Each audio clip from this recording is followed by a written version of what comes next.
বাধা বাঁধতেছে এই দেশে, উন্নতি দেখতেছি না, কই উন্নতি। দ্রব্য মূল্যের দামটা প্রচুর হারে বাড়ছে, দ্রব্য মূল্য দাম এখনো কমে নাই। এক পোয়া চাল কিনতে গেলে 40 টাকা লাগে। এই দেশ থেকে আমরা আলবদর আশঙ্কার বাচ্চাদেরকে উৎখাত করে আমরা আমাদের পূর্ণভূমিকে পবিত্র পূর্ণভূমিতে পরিণত করব। 4 বছরের মেটিকুলাস ডিজাইনের মাধ্যমে ডেভিল ইনুস পশ্চিমা সাম্রাজ্যবাদের কাছ থেকে $3 মিলিয়ন বিনিময়ে যে সর্বোচ্চ শক্তি নিয়ে মাঠে নেমে একটি নির্বাচিত সরকারকে উৎখাতের প্রত্যয় নিয়ে তারা যে রাস্তায় নেমেছিল এবং জঙ্গি হামলার 7.62 স্নাইপারের মাধ্যমে দেশের অসংখ্য নিরহ ছাত্র জনতার উপর গুলি চালিয়ে সেই গুলিকে, সেই মৃত্যুকে সরকারের উপরে দায় চাপিয়ে তারা যেভাবে মেটিকুলাস ডিজাইন করে ষড়যন্ত্রের মাধ্যমে জঙ্গি হামলার মাধ্যমে রাষ্ট্র ক্ষমতা দখল করা এবং নির্বাচিত প্রধানমন্ত্রী শেখ হাসিনাকে দেশ থেকে অন্য দেশে যেতে বাধ্য করার যে নির্মম পরিহাস বাঙালি জাতিকে এনেছে, পুরো দেশটা আজকে একটি ধ্বংস এবং জঙ্গিবাদে পরিপূর্ণ হয়েছে। সাধারণ মানুষের যেখানে বিন্দু পরিমাণ পর্যন্ত তাদের নিরাপত্তা নাই,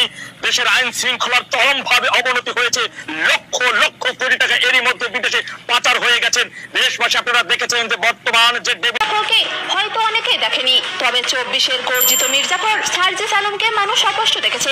একসময় বঙ্গবন্ধুর আদর্শের সৈনিক, আজ তারা হয়ে উঠেছে মুক্তিযুদ্ধ আর বঙ্গবন্ধুর বিরোধিতাকারী। 15ই আগস্ট 1975 জন আমরা শোক পালন করবো না।